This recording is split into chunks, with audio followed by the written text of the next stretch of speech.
નમસ્કાર મિત્રો, હવે આપણે આપણી વાત આગળ વધારીએ.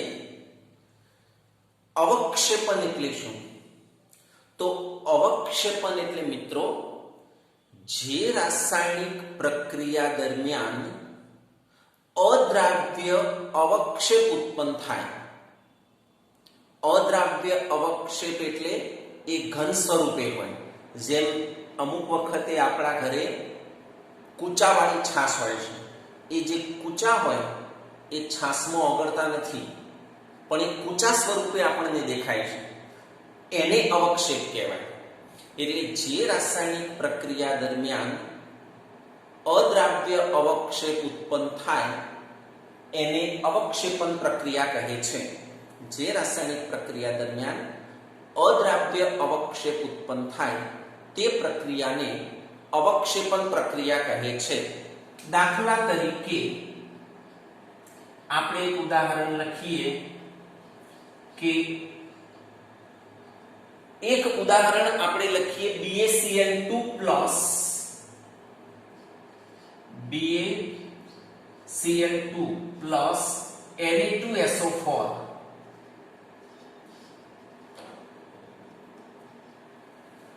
બેરિયમ ક્લોરાઇડ અને સોડિયમ સલ્ફેટ, આને વંચાય બેરિયમ ક્લોરાઇડ સોડિયમ સલ્ફેટ.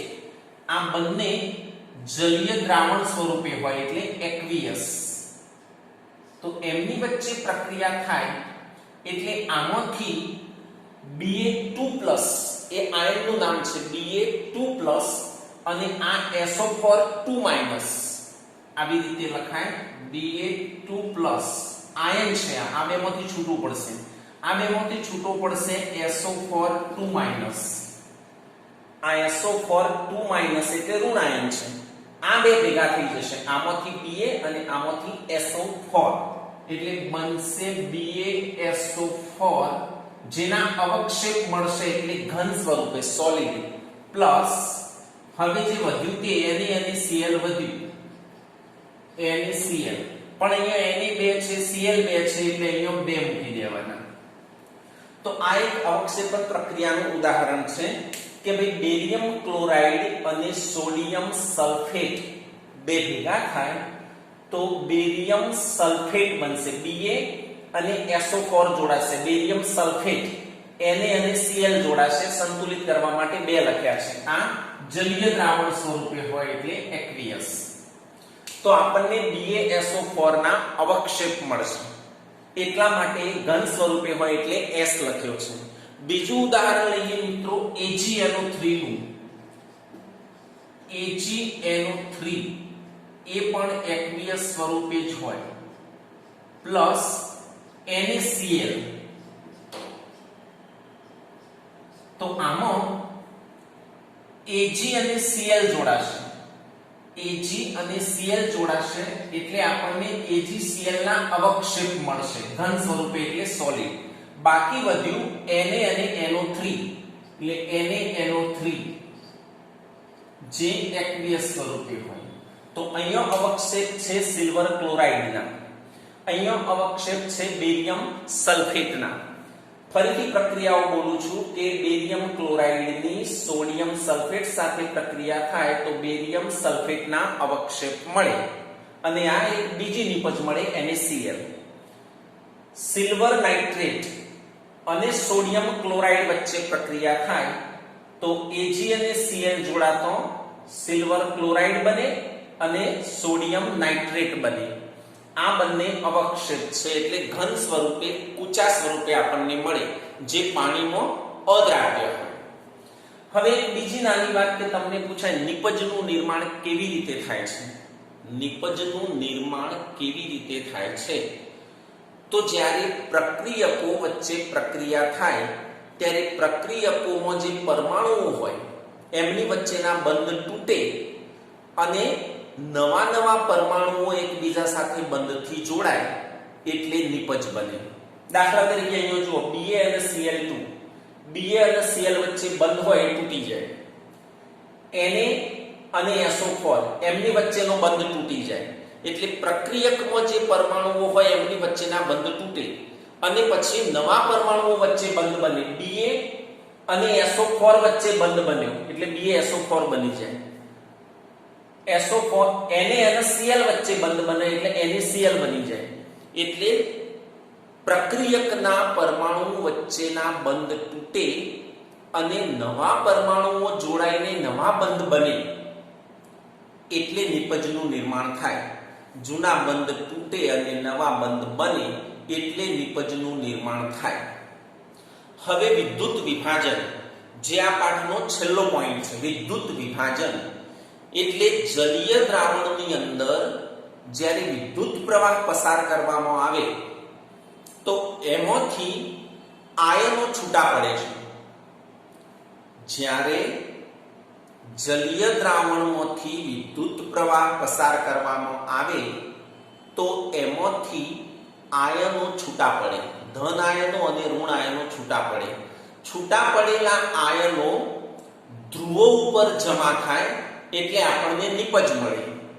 નિપજ તરીકે મોટે ભાગે ધાતુ અને વાયુ મળે, એક ધાતુ મળે અને એક વાયુ મળે। વિદ્યુત વિભાજન એટલે જલીય દ્રાવણમાંથી વિદ્યુત પ્રવાહ પસાર કરીએ તો ધન અને ઋણ આયનો છૂટા પડે, જે ધ્રુવો ઉપર જમા થઈ આપણને નિપજ સ્વરૂપે મળે। કેવા સ્વરૂપે મળે? તો અમુક ધાતુ સ્વરૂપે મળે, અમુક વાયુ સ્વરૂપે પણ મળે।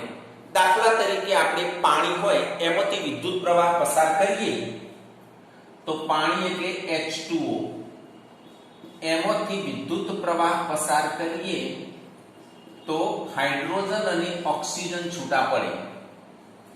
આ બંને ગેસ સ્વરૂપે હોય। સંતુલિત નથી તો આપણે સંતુલિત કરી દેવાનું। ઓક્સિજન અહીંયા 2 છે, અહીંયા ઓક્સિજન 1 જ છે એટલે 2 મૂકો તો હાઇડ્રોજન 4 થઈ જાય, તો અહીંયા 2 મૂકો।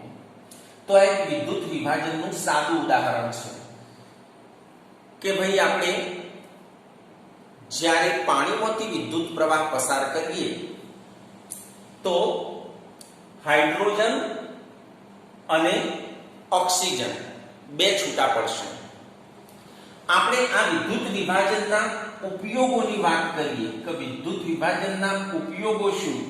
તો વિદ્યુત વિભાજનનો પહેલો ઉપયોગ છે કે જલીય દ્રાવણમાંથી, ક્ષારના જલીય દ્રાવણમાંથી ધાતુ અને વાયુ છૂટા પાડવાના। ક્ષારના જલીય દ્રાવણમાંથી, આ જલીય દ્રાવણ કહેવાય, એમાંથી એક ધાતુ છૂટી પડે અને એક વાયુ છૂટો પડે તો ક્ષારના જલીય દ્રાવણમાંથી ધાતુ અને વાયુ મુક્ત થાય છે। દાખલા તરીકે NaCl ના જલીય દ્રાવણમાંથી વિદ્યુત પ્રવાહ પસાર કરીએ તો સોડિયમ ધાતુ અને ક્લોરીન વાયુ મુક્ત થાય છે। આપણે વાત કરી કે ભાઈ જલીય દ્રાવણમાંથી વિદ્યુત પ્રવાહ પસાર કરીએ તો ધાતુ અને વાયુ મળે। એનું ઉદાહરણ આપણે આપ્યું કે સોડિયમ ક્લોરાઇડના જલીય દ્રાવણમાંથી જો વિદ્યુત પ્રવાહ પસાર કરીએ તો સોડિયમ ધાતુ અને ક્લોરીન વાયુ છૂટો પડે છે। બીજો ઉપયોગ, એક ધાતુ ઉપર બીજી ધાતુનું પડ ચડાવી શકાય છે। એક ધાતુ ઉપર બીજી ધાતુનું પડ ચડાવી શકાય। દાખલા તરીકે ચાંદીના ઘરેણા ઉપર સોનાનો ઢોળ ચડાવી શકાય, અથવા લોખંડનું ક્ષારણ અટકાવવા એના ઉપર ઝીંક ધાતુનું પડ ચડાવી શકાય। આ વિદ્યુત વિભાજનનો 2 ઉદાહરણો છે। પહેલી વાત આપણે કરી, ઉપયોગોની પહેલી વાત કરી કે જલીય દ્રાવણમાંથી ધાતુ અને વાયુ છૂટા પડે, એનું આપણે ઉદાહરણ આપ્યું કે NaCl ના જલીય દ્રાવણમાંથી સોડિયમ ધાતુ અને ક્લોરીન વાયુ મુક્ત થાય છે। બીજો ઉપયોગ, એક ધાતુ પર બીજી ધાતુનું પડ ચડાવી શકાય છે। એનો 2 ઉદાહરણ, ચાંદીના ઘરેણા ઉપર સોનાનો ઢોળ ચડાવી શકાય અને લોખંડ ઉપર ઝીંક ધાતુનું પડ ચડાવી શકાય। હવે આપણે વિદ્યુત વિભાજનની અંદર પાણીના વિદ્યુત વિભાજનની ટૂંક નોંધ ભણીએ। પાણીનું વિદ્યુત વિભાજન થાય એટલે હાઇડ્રોજન અને ઓક્સિજન છૂટા પડે છે, પણ બંનેનું પ્રમાણ કેટલું હોય? તો હાઇડ્રોજન કરતો ઓક્સિજન ઓછો હોય, ઓક્સિજન કરતો હાઇડ્રોજન ડબલ હોય, એટલે હાઇડ્રોજન અને ઓક્સિજનનું પ્રમાણ 2:1 હોય। હાઇડ્રોજન અને ઓક્સિજનનું પ્રમાણ 2:1 હોય એટલે હાઇડ્રોજન ડબલ હોય અને ઓક્સિજન એનાથી અડધો છૂટો પડે. હવે આપણે સાબિત કરીએ. આપણે બોલીએ તો છીએ કે હાઇડ્રોજન વધારે હોય અને ઓક્સિજન ઓછો હોય, પણ આપણે એને સાબિત કરીએ એટલે પ્રશ્ન બે રીતે પૂછાય. તમને પૂછાય કે પાણીના વિદ્યુત વિભાજન વિશે ટૂંક નોંધ લખો, અથવા એવું પૂછાય કે પાણીનો H2 અને O2 નો ગુણોત્તર 2:1 છે તેમ સાબિત કરો. તો બહુ સરળ છે ટૂંક નોંધ. આપણે શરૂઆત કરવાની કે સૌપ્રથમ એક પ્લાસ્ટિકનો કપ લો. સૌપ્રથમ એક પ્લાસ્ટિકનો કપ લો. કપના નીચે બે નાના છિદ્રો પાડો. કપના નીચે અહીંયા બે નાના છિદ્રો પાડવાના. એની અંદર રબરના બૂચ ફિટ કરો. આ બે રબરના બૂચ ફિટ કરવાના. એ રબરના બૂચની ઉપર ગ્રેફાઇટ એટલે કાર્બનના ધ્રુવો ગોઠવવાના. જે અંદર રહે કાર્બનના ધ્રુવો ગોઠવવાના. જે કાણો પાડ્યો હોય એમાં બૂચ ફિટ કરવાના રબરના. બૂચની ઉપર બે કાર્બનના ધ્રુવો ગોઠવવાના. એક ધ્રુવ અહીંયા અને એક ધ્રુવ અહીંયા. પછી એ બંને ધ્રુવો ઉપર કસનળીઓ ઊંધી મૂકવાની. આ મૂકી દે. બંને ધ્રુવો ઉપર કસનળીઓ ઊંધી મૂકો. હવે આ બંને ધ્રુવો ડૂબે એટલું પાણી ભરવાનું. આ બંને ધ્રુવ ડૂબી જાય એટલું પાણી ભરવાનું. કસનળીઓ ડૂબી જાય એટલું ભરવાની જરૂર નથી. આ બે ધ્રુવો ડૂબી જાય એટલું પાણી ભરવાનું. પાણી જો શુદ્ધ હોય તો એ વિદ્યુતનું અવાહક છે. અશુદ્ધ પાણી જ વિદ્યુતનું વાહક છે. એટલે આપણે પાણીની અંદર મંદ હાઇડ્રોક્લોરિક એસિડના થોડા ટીપા ઉમેરવાના. પાણીમાં મંદ હાઇડ્રોક્લોરિક એસિડના ટીપા ઉમેરીએ એટલે એ સરળતાથી એનું વિદ્યુત વિભાજન થઈ શકે. એમાંથી સરળતાથી વિદ્યુત પ્રવાહ પસાર થઈ શકે. એટલા માટે એમાં મંદ હાઇડ્રોક્લોરિક એસિડનો થોડો ટીપો ઉમેરી અને બંને ધ્રુવોને 6 વોલ્ટની બેટરી સાથે જોડવાના. બંને ધ્રુવોને 6 વોલ્ટની બેટરી સાથે જોડી અને વિદ્યુત પ્રવાહ પસાર કરી અવલોકન કરો. બંને ધ્રુવોને 6 વોલ્ટની બેટરી સાથે જોડી વિદ્યુત પ્રવાહ પસાર કરી અવલોકન કરો. આટલી વાત સમજૂતીમાં લખવાની. ફરીથી કે સૌપ્રથમ એક પ્લાસ્ટિકનો કપ લો. એના નીચે બે નાના છિદ્રો પાડો. બંને છિદ્રોમાં રબરના બૂચ ફિટ કરો. રબરના બૂચ ઉપર કાર્બન એટલે કે ગ્રેફાઇટના ધ્રુવો ગોઠવો. બંને ધ્રુવો ઉપર કસનળીઓ ઊંધી ગોઠવો. પછી બંને ધ્રુવો ડૂબે તેટલું પાણી ભરો. પાણીની અંદર મંદ હાઇડ્રોક્લોરિક એસિડ કે સલ્ફ્યુરિક એસિડ નો થોડો ટીપો ઉમેરો. પછી બંને ધ્રુવોને 6 વોલ્ટની બેટરી સાથે જોડી વિદ્યુત પ્રવાહ પસાર કરો. હવે આપણે અવલોકન કરીએ કે આવું કરવાથી શું થાય. અવલોકન તો અવલોકનમાં લખવાનું એનોડ એટલે ધન ધ્રુવ કહેવાય કે એનોડ ઉપર ઓક્સિજન વાયુના પરપોટા જમા થાય છે અને કેથોડ ઉપર હાઇડ્રોજન વાયુના પરપોટા જમા થાય છે. એનોડ એટલે ધન ધ્રુવ. એના ઉપર કસનળીની અંદર ઓક્સિજન વાયુ જમા થાય અને કેથોડની અંદર કસનળી ઉપર હાઇડ્રોજન વાયુ જમા થાય. આપણને દેખાય છે કે ઓક્સિજનનું પ્રમાણ ઓછું છે અને હાઇડ્રોજનનું પ્રમાણ વધારે છે. લગભગ ઓક્સિજન કરતાં હાઇડ્રોજન બમણો છે. એટલે હાઇડ્રોજન અને ઓક્સિજનનું પ્રમાણ 2:1 છે. આપણે પહેલા ઓક્સિજન અને પછી હાઇડ્રોજન બોલીએ તો 1:2 લખાય કે ઓક્સિજન અને હાઇડ્રોજનનું પ્રમાણ કેટલું તો 1:2. હાઇડ્રોજન અને ઓક્સિજનનું પ્રમાણ કેટલું તો 2:1. હાઇડ્રોજન ડબલ હોય, ઓક્સિજન એનાથી અડધો હોય. એટલે આપણે ઓક્સિજન અને હાઇડ્રોજનનું પ્રમાણ તો 1:2. હાઇડ્રોજન અને ઓક્સિજનનું પ્રમાણ તો 2:1. ફરીથી અવલોકનની વાત કરીએ કે અવલોકન કરતો જણાય છે કે એનોડ ઉપરની કસનળીમાં ઓક્સિજન વાયુ જમા થાય છે. કેથોડ ઉપરની કસનળીમાં હાઇડ્રોજન વાયુ જમા થાય છે. ઓક્સિજનનું પ્રમાણ ઓછું છે, હાઇડ્રોજનનું પ્રમાણ વધારે છે. એટલે કે હાઇડ્રોજન અને ઓક્સિજનનું પ્રમાણ 2:1 છે. પછી એનું સમીકરણ લખી દેવાનું. અહીંયા સમીકરણ જે આ લખ્યું છે તે જ સમીકરણ કે ભાઈ પાણી હોય લિક્વિડ સ્વરૂપે, એમાંથી આપણે વિદ્યુત પ્રવાહ પસાર કરીએ તો હાઇડ્રોજન અને ઓક્સિજન છૂટા પડે, બંને વાયુ સ્વરૂપે. હવે સંતુલિત નથી. દર વખત આપણે જોઈએ છીએ કે ઓક્સિજન 2 છે ને અહીંયા 1 જ છે, તો 2 મૂકો તો 2 નું 4 હાઇડ્રોજન થાય, તો અહીંયા પણ મૂકી શકાય. હવે વિદ્યુત વિભાજન આપણે આ કર્યું, એ વિદ્યુત વિભાજનની અંદરથી જે બે વાયુઓ ઉત્પન્ન થયા, હાઇડ્રોજન અને ઓક્સિજન, તો એ બંનેનું એક અવલોકન આપણે લખવાનું કે બંનેની નજીક સળગતી મીણબત્તી લાગતો જે ઓક્સિજન વાળી છે, એ ઓક્સિજન વાળી મીણબત્તી જેમ સળગતી હોય એમ સળગે, એમાં કોઈ ફેરફાર થતો નથી. મતલબ ઓક્સિજન એ દહનશીલ નથી. ઓક્સિજન પોતે ના સળગે, એ બીજાને સળગવામાં મદદ કરે. મતલબ ઓક્સિજન દહન પોષક છે.